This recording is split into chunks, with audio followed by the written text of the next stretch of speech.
തൃശ്ശൂർ വടക്കുന്നാഥ ക്ഷേത്രത്തിൽ ഈ വർഷം നടക്കുന്നത് 42ാമത് ആനയൂട്ടാണ്.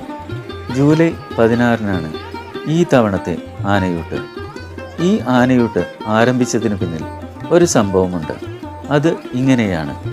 1982 ഏഷ്യാഡിന് കൊണ്ടുപോയ ആനകളിൽ ചിലതിന് അസുഖങ്ങൾ വന്നതിൻ്റെ തുടർച്ചയായി 1983 ചെറിയ തോതിൽ തുടക്കമിട്ടതാണ് ആനയൂട്ട്.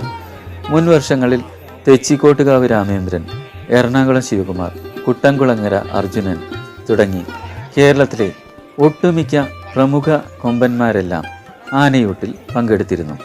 500 കിലോ അരി കൊണ്ടുള്ള ചോറാണ് ആനയൂട്ടിന് തയ്യാറാക്കുക. നെയ്യ്, പൊടിശർക്കര, ഗണപതി ഹോമത്തിൻ്റെ പ്രസാദം എന്നിവ ചേർത്ത് ഉരുളയാക്കി 10 ഉരുള വീതം ഓരോ ആനയ്ക്കും നൽകും. ഇതുകൂടാതെ കരിമ്പ്, ചോളം, പഴം, മാമ്പഴം, തണ്ണിമത്തൻ, കക്കരിക്ക തുടങ്ങിയവയും നൽകും. തുടക്കത്തിൽ 108 നാളികേരം കൊണ്ടായിരുന്നു ഗണപതി ഹോമം നടത്തിയിരുന്നത്. എന്നാൽ ഇന്ന് 1008 നാളികേരം ഉപയോഗിക്കുന്ന രീതിയിലേക്ക് അത് വളർന്നു കഴിഞ്ഞു.